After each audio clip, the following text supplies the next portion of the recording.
Attention! Il y a deux types de mensonges dans la vie. Le premier, c'est celui qui vous sort d'une situation compliquée. Imaginez à l'époque de la colonisation, vous hébergez Félix Momier chez vous. Les colons blancs arrivent et demandent est-ce que Félix Momier est là parce qu'ils veulent l'assassiner. Évidemment, vous n'allez pas leur dire la vérité, vous allez dire non, je ne connais même pas qui est Félix Momier, je ne sais pas de qui il s'agit. Ça permettra de sauver la vie à Félix Momier, ça s'appelle un mensonge nécessaire. Et il y a le type de mensonge numéro 2, c'est le mensonge inutile. C'est celui auquel vous avez recours quand vous n'avez pas besoin de faire ça. C'est celui où vous répondez à une question qui ne vous a pas été posée. C'est celui où on se demande, mais why? Pourquoi? Quel était l'intérêt de faire ça? Quel était le but? Quelle était la visée? Quelle est la valeur ajoutée? Quelle est la plus-value? Pourquoi le faire?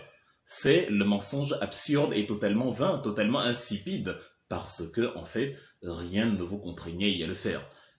Ce mensonge-là est le pire des mensonges finalement, parce que là, vous êtes en train de pervertir quelque chose qui n'avait plus besoin d'être perverti. C'est exactement ce à quoi on a eu affaire avec l'affaire du E à l'envers. Parce que les Camerounais et surtout les personnalités publiques doivent sortir de la prison mentale totalement insensée qui consiste à dire « je ne fais pas la politique ». C'est faux! Il n'y a que dans les dictatures où vous êtes vous-même conscient que le pays est un pays de répression, où l'information est muselée, où la parole libre est interdite, et où il faut faire l'apologie du gouvernement pour pouvoir continuer à mener ses activités en toute quiétude. Le fait même, c'est-à-dire le fait même de se comporter comme ça, c'est la preuve qu'on est dans une dictature, et c'est la preuve qu'il y a un problème.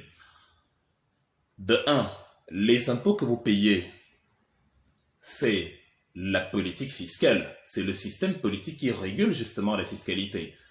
Quand je prends de 2 la voiture et je vais à Limbe, la route a été construite par les pouvoirs publics, donc par la politique avec l'argent de ces impôts-là.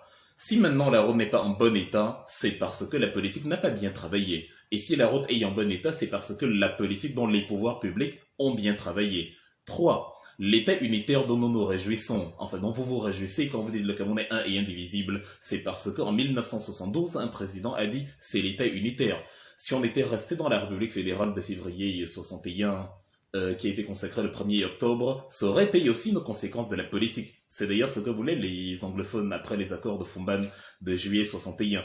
Mais la politique a modelé et a remodelé ce qui avait été modélé au préalable. La politique est présente partout. Voilà donc qui nous amène à la crise du Nozo. Si la situation est instable dans le Nozo, c'est parce que justement les solutions politiques n'ont pas été les bonnes. Et pour ceux qui disent qu'il y a la paix, puisqu'apparemment il y a la paix là-bas, s'il y a la paix là-bas, c'est parce que le gouvernement a trouvé un consensus avec justement les rebelles séparatistes et on a fini par y apporter la paix.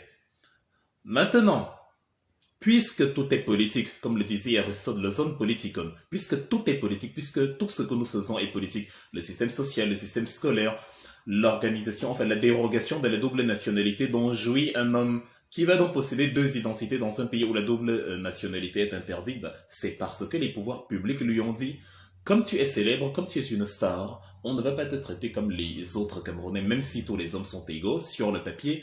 On va te traiter comme un supra-humain puisque les autres sont des sous-hommes et pendant qu'on leur interdit la double nationalité, nous on va te la donner. C'est de la politique.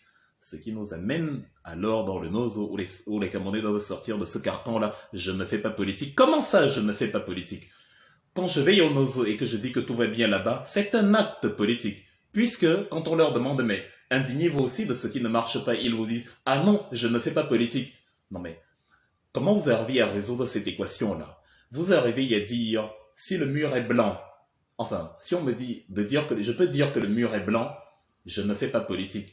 Mais si je dis le mur est bleu, je fais politique. Si on me dit qu'il y a la paix dans le Nozo, je dis il y a la paix dans le Nozo parce que je ne fais pas politique.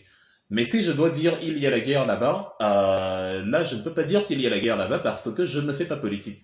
C'est dans le même sillage dont, comme on se souvient, le 2 octobre 2018, où le E à l'envers a aussi affirmé « Je demande aux Camerounais de voter pour Paul Biya qui m'a toujours tout donné ».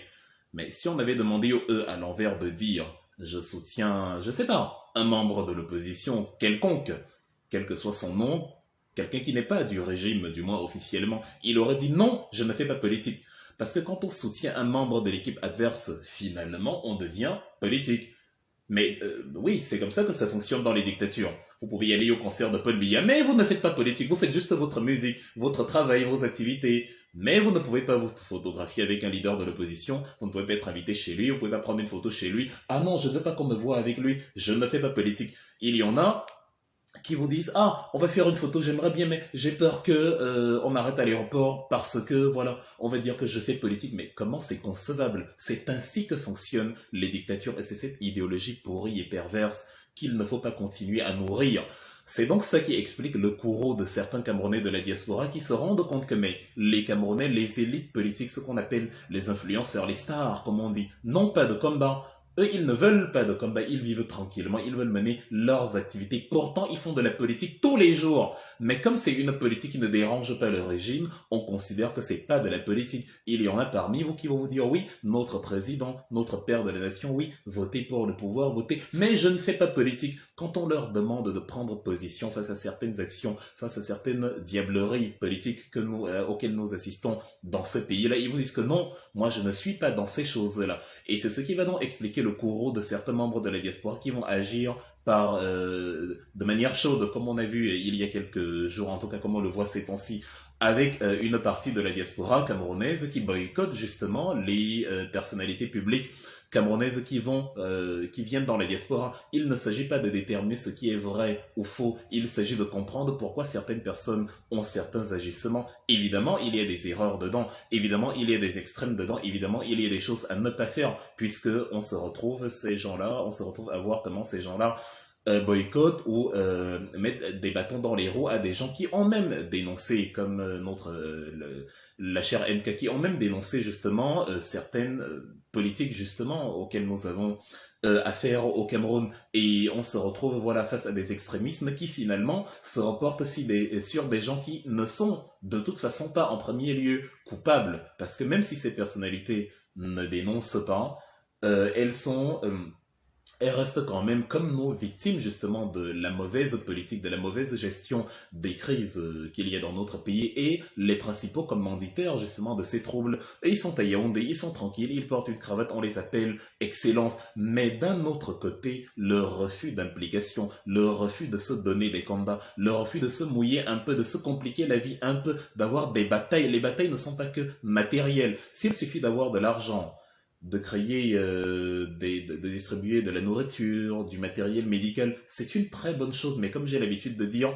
l'homme n'est pas que matériel. Il y a l'aide morale, il y a l'aide mentale, il y a l'aide cosmogonique. Et on a justement des perversions mentales, des perversions morales, des perversions cosmogoniques, où vous avez des gens dans une situation totalement brûlante qui vous disent que non, tout va bien, alors qu'ils n'avaient pas besoin de le dire. C'est justement ces attitudes-là qui vont susciter le courroux de certaines personnes qui vont leur dire, bon, comme tout va bien, ne cassez pas les oreilles aux autres ici. Et ça fait donc que, comme dans la crise amazonienne, on se retrouve avec des torts des deux côtés. On se retrouve avec un extrême mental d'un côté et un extrême physique de l'autre, et on se retrouve parfois avec des personnes qui ne méritent pas d'être boycottées, qui ne méritent pas qu'on leur mette les bâtons dans les roues, qui ne méritent pas qu'on leur complique la vie, mais qui subissent cela à cause justement de leurs alter ego, de leurs homologues, stars ou influenceurs ou je ne sais pas quoi, qui ne l'ont pas fait, et à cause par extension justement des pouvoirs publics, des pouvoirs politiques. Donc il faut sortir de là, il faut arrêter de dire je ne fais pas politique, il faut faire la politique parce que vous la faites de toute façon, mais il faut avoir des combats, il faut les mener, et surtout il ne faut pas copier ceux qui mentent alors qu'ils n'avaient pas besoin de mentir. Nous avons malheureusement dans le Cameroun actuel seulement le choix entre la peste, la syphilis, le kwashiorkor et le Covid-40.